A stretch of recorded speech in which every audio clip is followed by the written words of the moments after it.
911 operators, what call scares you till this day? Family member worked as police dispatcher, received a call from an elderly woman. Her husband had just been killed in their garage by an intruder. She heard it happening. She's wheelchair bound but phone was next to her. She frantically begged my family member to help her. While he was on the phone with her, the criminal cut her throat. My family member stayed on the line 3 more minutes until cops got there. He could hear the sounds of the attack, her gasping and gurgling noises. He kept telling her help was coming and to hold on. Amazingly, she survived. Criminal was later caught. A 17-year-old who just wanted the thrill of killing someone and picked them at random. He's on death row now. Not scared, just kinda haunted. This past Mother's Day, I had a teenage boy calling because he found his mother overdosed and dead. The sobbing as he called out "Mom, Mom," still makes me tear up. Not one specific call, but suicide calls where the caller has no interest in seeking help but just wanting the police to find them before their family does. Knowing you're likely the last person to speak to someone and there's nothing you can do to help is pretty rough. Every call where someone is reporting an unresponsive relative. Some will let you walk them through the CPR process if they don't know it. Some won't. Every one of them you hear the caller at some point pleading with the patient to not leave them. Most times they do though. Parents, spouses, children. I've had them all call. Never gets easier. Didn't really scare me, but touched me deeply. Lady calls in. She stopped to visit elderly couple she knew because she had not heard from them. The elderly man had dementia. Apparently his wife died in her sleep days before and he didn't realize and had been getting in bed with her nightly. I was a 911 operator. When I asked for the address, I got an angry man yelling, "Just get the duck in ambulance here." When I asked what happened, the caller said, "You don't need to duck in, know that. I just need to know what happened so I know who to send and what equipment to bring. Sir, just send a goddamn ambulance. My kid's having a seizure. Don't send any duck-in police. Don't send police." Coming from a caller is basically them telling on themselves. Please send police, because the patient or the EMS crew or both could be in danger. So I passed a note to my partner, who was dispatching. Send PD. Extremely uncooperative caller. I tried my best to get through the rest of the questions. How old is the kid? Are they conscious? Are they breathing? Has the seizing stopped? Etc. I got nothing but verbal abuse. All I knew is that a pediatric patient had a seizure when the call started. There was yelling in the background, and there was some terrible yelling in the foreground. Put your hands up. Hey, what the duckage? And that was it. Police had the caller. The patient ended up being a toddler who had been beaten to within an inch of their life by that asshole. That was terrifying and sad, and I hugged my own kid a little tighter that night. Former 911 operator here. Sometimes the calls that stick with you aren't the most physically traumatic. I once had a call from a 17-year-old kid who came home from a sleepover to find that his mother had moved. Just packed up his sister and everything in the house and left while he was gone with no forwarding address or information. She also turned off his cell phone that morning, so literally the only number he could call was 911. He was trying so hard not to cry and his voice was shaking as he kept apologizing to me for calling 911. He just didn't know what else to do and had no other family. She also took everything, so all he had was a couple of things that he had taken to the friend's house. He told me his 18th birthday was in a couple of weeks and he literally had nothing. The officers that responded took him to a shelter. I think about him often and I hope he's okay. Even if he was a kid who got in trouble or had behavioral issues. I can't imagine coming home to find your mother has abandoned you. I wasn't. But my dad's longtime GF was a 911 operator. She was an absolute angel on earth. But she had the most heartbreaking stories. Worst I can think of was an older woman who called 911 because her husband had locked himself in their bedroom and refused to come out. Despite her begging and pleading, the lady exclaimed, "He's in there and he has a gun. Please hurry." While the operator was trying to keep her calm and talk her down, she heard the unmistakable pop of a gun. I can't imagine the wailing on the other end of the phone after that poor lady had to listen to her husband committing suicide through the door.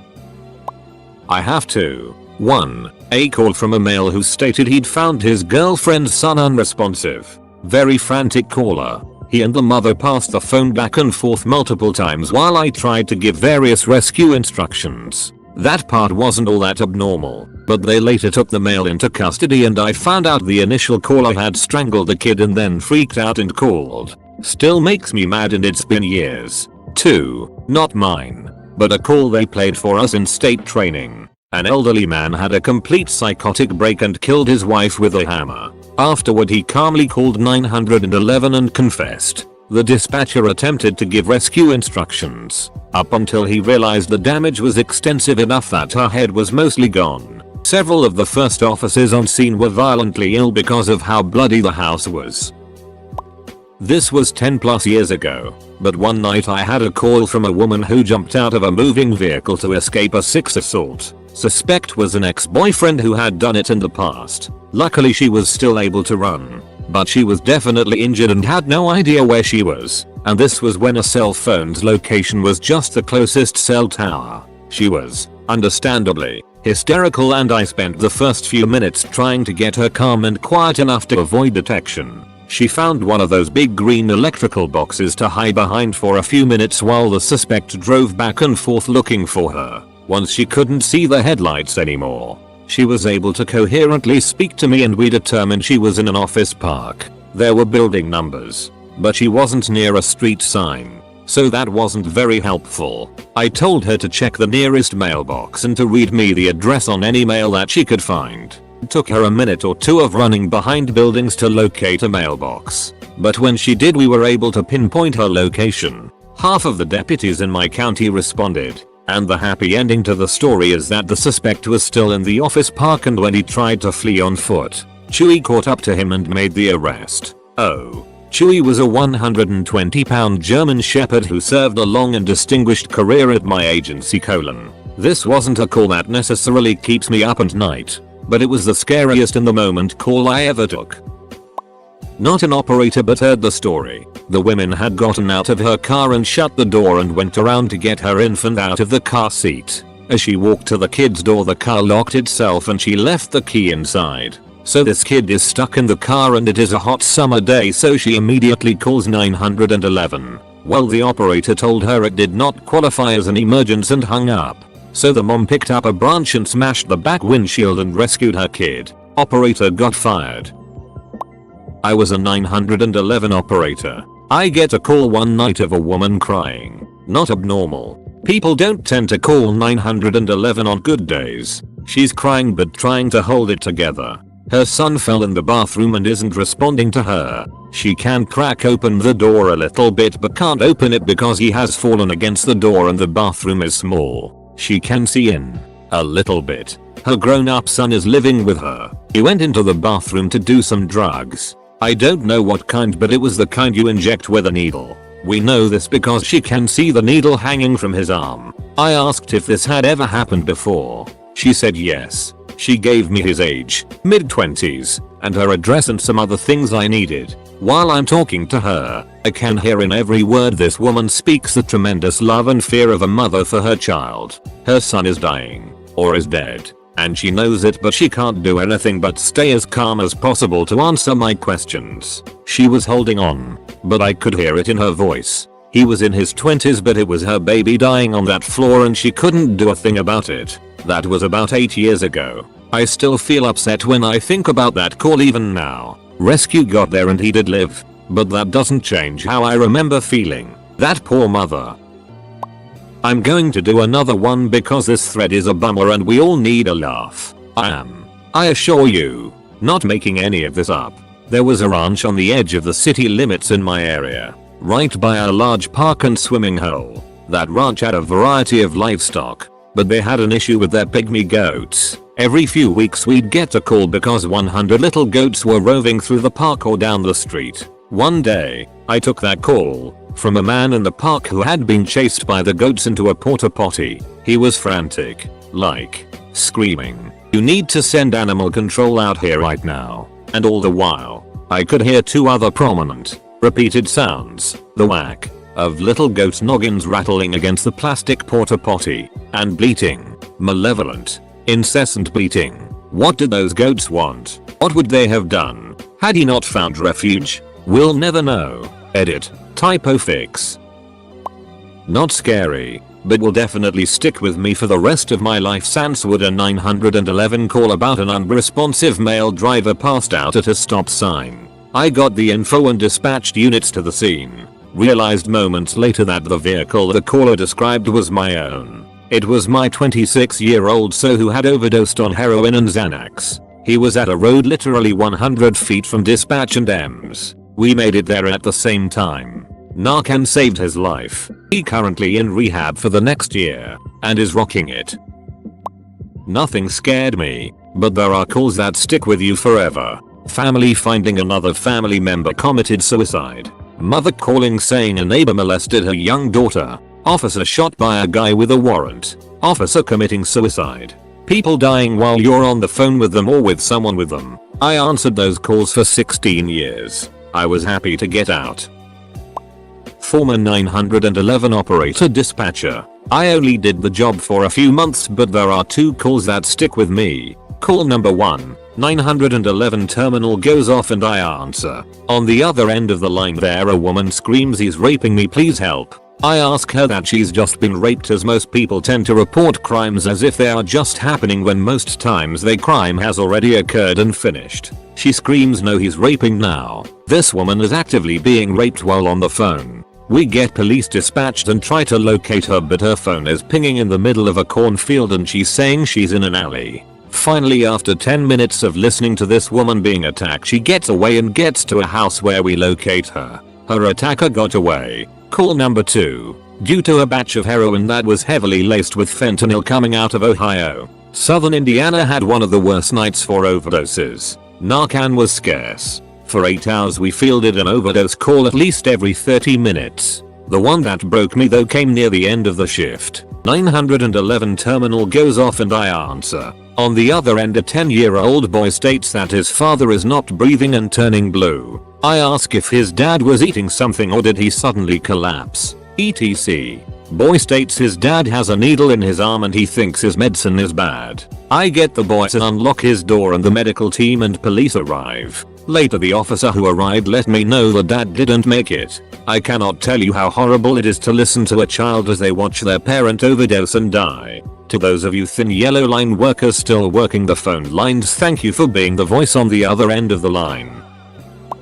Apartment fire. Woman burned alive on her balcony because she was too afraid to jump. The screams over the radio of the fire crews trying to rescue her. 20 minutes later we get a call for a young man that walked in front of a dump truck on a highway to take his own life. While crews were responding to that, 10-year-old girl who hung herself was found by her mother. I was still quite new the day all this happened, but I will never forget what I heard that day. I work for the equivalent here in the UK. Not my call. One from a training session we had going. An elderly gentleman had called 999 as he was feeling faint, tight chest and struggling to breathe. He wasn't in the house on his own. His son was downstairs, but he wanted to call in private due to his son being a worrier. He collapsed mid-call. The operator frantically dispatched somebody to go round and help. However, in the process of this, the sounds that man was making were horrific. Almost like a squeal, then turning into a grunting, high-pitched groan. I genuinely can't explain it. He sadly passed away by the time the crew had arrived down to a massive heart attack. His son didn't even know what was happening until the police and paramedics turned up. Safe to say the son was devastated and hearing him scream was just as bad. His son sadly killed himself a month later. Former 999 call taker here. One call that stayed with me was from a woman whose daughter was choking on pizza. She had the phone on speaker, which was needed because just after giving the address the caller just started screaming. The most hair-raising screaming I'd ever heard. And she started screaming, "She's dead. She's dead. She's dead," over and over again. Her husband was following my instructions in the background. No idea how he could hear me over the screaming. The crew got there quickly, but the patient didn't make it. Just by typing this out I can hear her screaming again. I shadowed a 911 operator. We got a call from an 8-year-old who said his big brother was in the bathroom and hasn't been out for an hour and there was no sound. He broke the door open somehow while he was on the phone with us. and his brother was dead from suicide, hanging. This was small town, and a year prior that same older brother had called in when the mom had committed suicide herself on pills. Hearing that kid cry will always haunt me. I decided not to become a 911 operator. My dad wasn't a 911 operator, but a deputy sheriff in a small town. In the late 70s, his sister caught her boyfriend in bed with another woman. She tried to emasculate him with a 12-gauge shotgun, but instead severed his femoral artery and he bled out immediately. My dad was the only law enforcement officer on call that night. I remember him getting the phone call. He had to go investigate the scene, and then found his sister at a nearby bar. He arrested her there, and she eventually went to prison. I can't imagine having to incarcerate my own sister. He's a tough, honorable guy.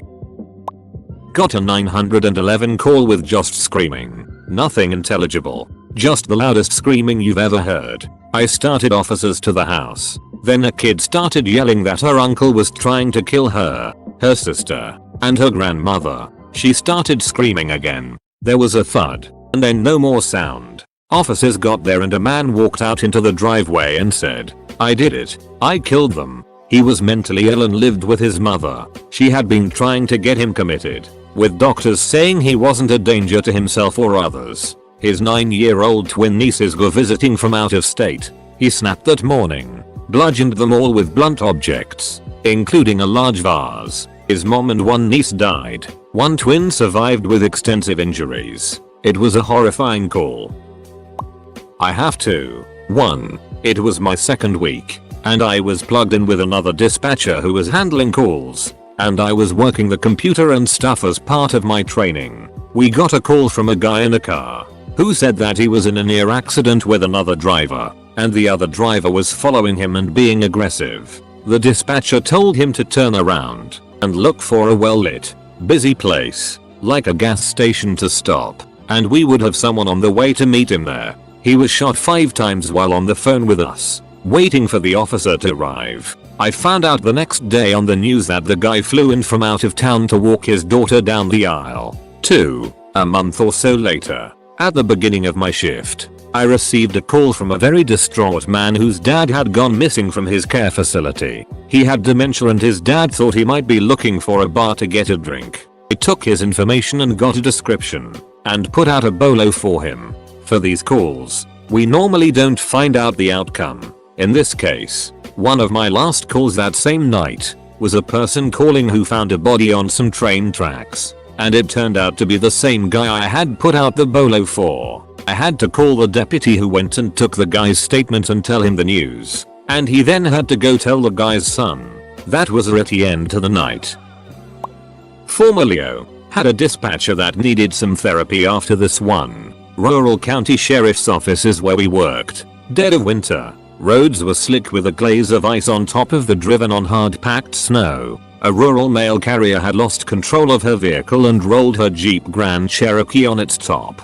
Due to her delivering mail, her window was open and during the crash the vehicle had rolled on top of her arm. She was pinned but managed to call 911. While en route, we could hear the panic in our dispatcher voice when she said the vehicle had caught fire. On a summer day it would have taken us about 15 minutes running lights and sirens. Due to road conditions it took about 30. Every time my dispatcher keyed up on the mic to give us further information, I could hear the screams from the caller. By the time we got there she had expired. Our dispatcher listened and tried to talk to this woman while she was burning alive. She was absent for like a month while she got everything sorted out. I think of both of them often. I have one. I worked EMS while my friend was dispatched for this call. I was second so I never got to interact with the person in question. But I listened to the 911 recording after. Got called to do backup for gunshot wound initially. Farm out about 20-30 mins outside of town. Turned out to be a father who recently lost both his parents within the month, didn't want his family to go through with such loss, either decided to kill his family to spare them that same fate. Father killed mom. 2 kids. We get a call from the daughter who's about 13. She's been shot in the head but is still alive and conscious. The call was about 30 minutes long, but the father was in the same room as her and the rest of the recently murdered family members. She was sitting on her bed with a bullet in her head just saying in the most monotone voice, "I've been shot. My family is dead. My dad has a gun." Just in so much shock that she couldn't express an emotion. You could hear long pauses of silence as the dispatcher tried to get an idea of the situation and how the daughter and dad were just staring each other down for 5 minutes at a time with nothing but breathing to be heard and the daughter answering the dispatcher's questions. About 30 minutes go by, dispatcher going, "Are you alright? He's still there? He still have the gun? etc." and just monotone responses. You can hear the sound of sirens in the background and the father leaves the room followed by a gunshot. The dad shot himself and died right as we were pulling up.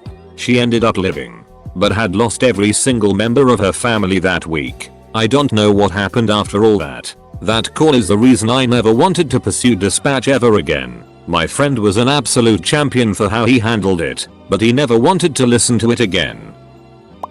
Not an operator, but about 10 years I had to do a court-mandated class at a coroner's office. In this class they have a recording of a 911 call placed by a lady whose husband had gotten so drunk he didn't recognize his own wife in their home, so he grabbed a knife thinking she was an intruder. Despite her pleading with him and calling his name, he ended up stabbing her to death. I want to say over 30 stab wounds. Her screams and begging her husband to remember were gut-wrenching. Eventually she stops making any kind of sound and you can hear their young daughter come out of her room and call out to her, only to be met with silence. It's then you can tell the woman is no longer breathing. I will hear those screams and begging until the day I die. Used to be a dispatcher in a tiny little town. We did 911 calls at the police station. Had one of a stabbing. The guy who did the stabbing was someone I went to high school with that had been on drugs very bad. It was definitely crazy and chaotic. We didn't have a ton. Like I said, very small town. Had one where the lady had a opossum under her porch. Nasarosa. Edit. Lady. Not last. My mom wasn't a 911 operator, but she was a sexual assault center volunteer when I was in elementary school, and would get calls routed to our home number. She would talk to women who had just been raped. Just listening to her side of the call was traumatizing for me. Not a operator, but there was one with a car that got caught in a flood. The driver couldn't swim, so she stayed in the car, and the whole time the 911 operator didn't take her seriously and even made fun of her. The 911 operator didn't bother to get her help till the lady started drowning. She was fired, but the state claims she did nothing wrong. I'll never forget that audio. Edit. Found the story.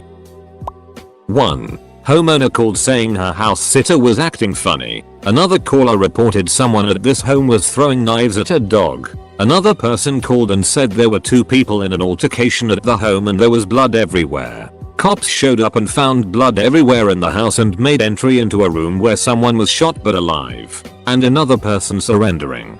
2. Call from a woman who couldn't find her husband. After a while she found him crushed underneath a tractor. Hearing her discover that was wow. There's honestly a few I started typing, but legitimately couldn't put it down here because of how atrocious it was. Not saying this to be like you asshole. Don't leave us hanging, but being real that some things are just that bad. Here we go. This is my darkest call for help. Before becoming an EMT, I was a team leader for a lifeline service, emergency buttons for old people. In the UK these can be linked to smoke alarms. A call came through for a smoke alarm activation in a house roughly about 5 minutes away from our call center. All I could hear initially was the beeping of the smoke alarm. It was distorted because it was so loud. In the background I heard a faint but panicked call for help and what sounded like the service user desperately asking for water. I obviously called the fire service. I kept the call open and listened as a roaring sound gradually got louder and louder. I then could hear a cracking and popping sound, probably the windows. I'm not fully sure what I heard then, but it sounded like the man faintly screaming and making gurgling sounds. After several minutes of listening to this and repeating instructions for him to get outside, I could hear respirators and the beeping of the fire service's radios. At this point I decided to leave the call center being run by my colleagues and drive to this house. I thought they must have rescued him, but I was in denial about what I actually heard. Once I arrived, the fire service told me that they still hadn't found anyone. About an hour later, I was informed that they had found a body. This man was a wheelchair user. He was found next to his wheelchair by the back door, locked inside the house. I had to go to coroner's court to explain my involvement. This is where I learned he was a smoker who regularly lit his cigarettes with matches. He also used a paraffin-based cream for his skin. It was believed he had lit a cigarette, dropped the match onto his knees and accidentally set fire to himself. He had to be identified using his dental records. The cries for help and the noises of gurgling and screaming still haunt me to this day. I'm not even sure if it was him gurgling or just something else making a similar sound, but I can't get the image of what it looked like out my head. This was about 3 years ago now. I will never let myself forget this man. He taught me that you should never get emotionally invested in an incident. I've seen and dealt with equally as nasty a situation as an EMT, but thanks to this gentleman, I can let go of the emotional baggage that comes with ambulance work. Sorry for the lack of structure in this comment. It was painful to write. Nearly 30 years ago my grandma was a widow living in a Florida retirement community. The landlords allowed a man in his early 40s live in the community despite strict rules regarding age minimums. He ended up going on a drug-induced rampage, stabbing his son and girlfriend. My grandma was getting her mail and he chased her all the way back to her doorstep and stabbed her over and over. She managed to crawl back into the house and call 911. We listened to the call during the trial, and it was absolutely one of the hardest things I've ever had to sit through. You could hear the man screaming outside the house. The 911 operator was very calm and trying to keep my grandma alive till help arrived. The guy took off in a stolen car and headed towards Georgia, going the wrong way on the highway. My grandma was airlifted to the nearest hospital and barely survived the attack. 370 stitches, including on both sides of her throat and all over her head. I firmly believe the calming, caring urgency from the dispatcher helped keep her going. My mother-in-law was a dispatcher in our small town, where everyone knows everyone. She took the call for a fire that burned up a friend and 2 of her grandchildren. She quit after that. Not a 911 operator, but my friend's mum was an ambulance worker and responded to a call for one of my classmates whose 6-year-old brother had found him dead in bed and was upset that he wouldn't wake up. He was a seemingly healthy kid who had a brain aneurysm in the night randomly. His mother was shocked and confused and just kept telling the ambulance workers that his Christmas presents were already wrapped and saying, "Dad, how are we going to do Christmas now?" He was a really nice guy and never got to graduate. I still think of his family a lot and the poor little brother who found him. Not as relevant since not a 911 call, but another kid that my mum works with and has to look after had a dad who committed suicide and left a note saying it was the kid's fault. He was only 9 years old and got home from school to find his dad hanging in the note. Apparently he is the sweetest kid and now suffers from a lot of mental illness and tics. IDK how that 911 call went, but it's horrible. I work as a 911 operator now and I have to say it's the calls we get every day that are seemingly dealt with in a sort of fashion you would expect. Domestic, police and EMS sent and the situation is taken care of. That sort of thing we get all the time. One time we got a routine call. Reckless driver passing people going way too fast. Pretty normal stuff in a small county. As I'm dispatching police to head over near the location, I get another one saying he has wrecked and that the car is on fire and he is trapped. Taking a call I've done thousands of times, but for this one to turn bad in the worst way. I could hear the man screaming as he burned alive. Fire and EMS couldn't get there in time and makes me feel like I could have possibly been faster, but the man burned in less than 12 minutes. Also he had just beaten his girlfriend before this, so haven't lost sleep over it, but